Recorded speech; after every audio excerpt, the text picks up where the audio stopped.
If you frequently deal with loneliness, you're going to want to watch this video, and by the end of it, I'm going to give you a whole new perspective of who you are. Now, maybe you've lost friends, maybe you've moved to a different location, maybe you just got out of a relationship, maybe you're just coping with seasonal changes. I know I deal with that here in Ohio, but regardless of the reason you feel lonely, you might feel depressed, isolated, all of these negative emotions because you don't feel like there's anyone around you. So in this video, I want to point out the key differences between being alone and feeling lonely, and also how to integrate them into your life so you feel more content with who you are. And if you like what you're hearing, give me a like, comment any other topics you want me to talk about, and I'll be more than happy to make videos about them. So just to preface, I'm not like a psychologist or anything. These are just my personal opinions on things. So just take everything with a grain of salt. But the first difference between being alone and feeling lonely is exactly what I just said. Being alone is a state of being, and feeling lonely is a feeling. When you are alone, you are being alone. It's an external condition that you are experiencing from the world. And now over here, when you are lonely, you're feeling. It's a feeling. Being versus feeling. It's simply just an emotional reaction to an internal response to a situation. Now, the second difference between these two is that being alone is of an independent nature and feeling lonely is of a dependent nature. So when you're alone, you don't have all these people around you to rely on for, happiness or positive emotions.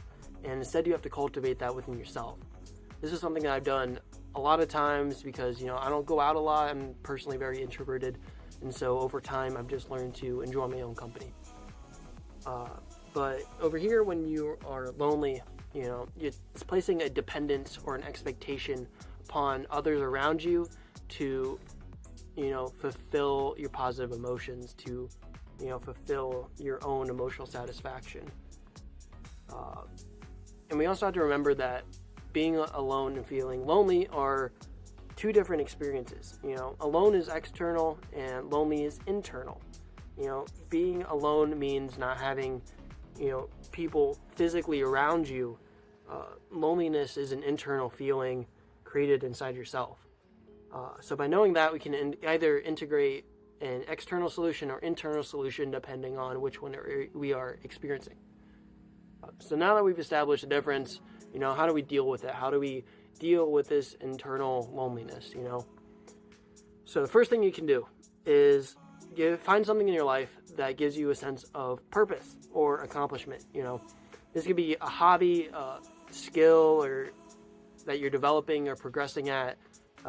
It could be any goal that you're trying to work towards, short-term or long-term.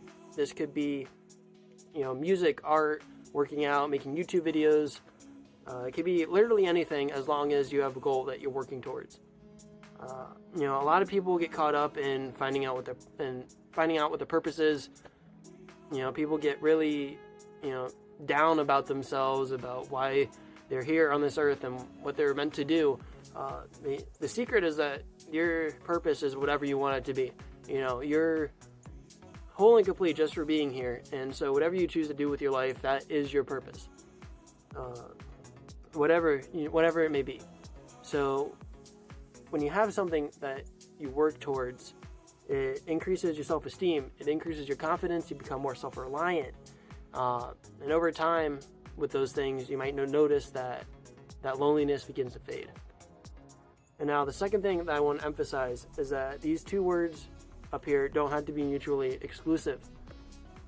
You could be surrounded by little to no people in your daily life, but you can still not feel lonely, and you still feel content and fulfilled with who you are at your core. Remember that being alone is not inherently a bad thing. I know from personal experience, some of the most powerful transformations that I've had within myself have come from being alone. They've come from, being in solitude.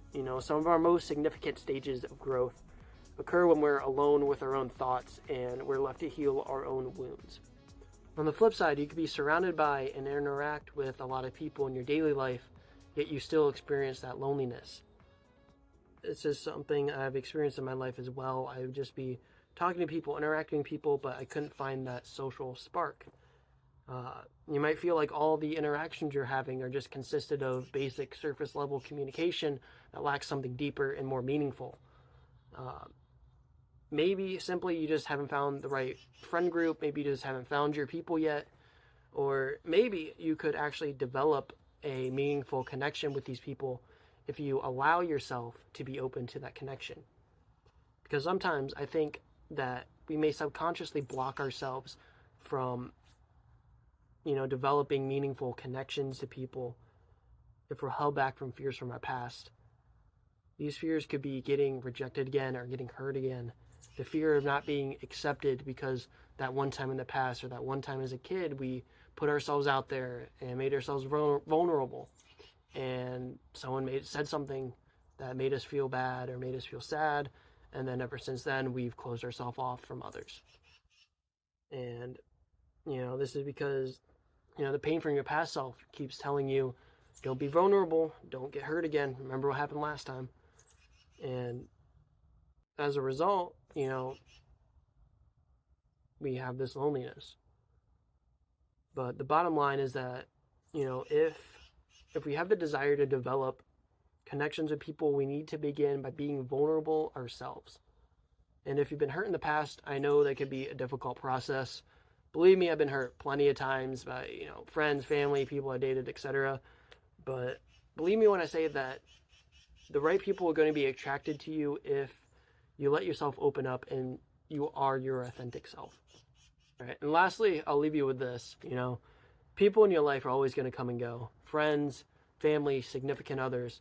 At one time or another, you're going to experience periods of life without these people. But the only person that stands by your side from the day you're born to the day you die is yourself. It's you. It's your inner self. And so if you're with this person your whole life, 24/7, you might as well learn to love them, learn to spend quality time with them, and rely on them to develop and maintain self-esteem and self-worth. One thing I've learned is that this might require you to treat yourself as you would a significant other. Take yourself out on dates, buy yourself things, give yourself permission to have new and exciting experiences on your own. If you do that, along with the other things I mentioned, I think you're going to be taking the proper steps to address root causes of your loneliness. And if you made it to the end of the video, thank you for watching. Let me know what other issues you want me to cover, to discuss. I'll be more than happy to. Discord link is down below, and I will see you later.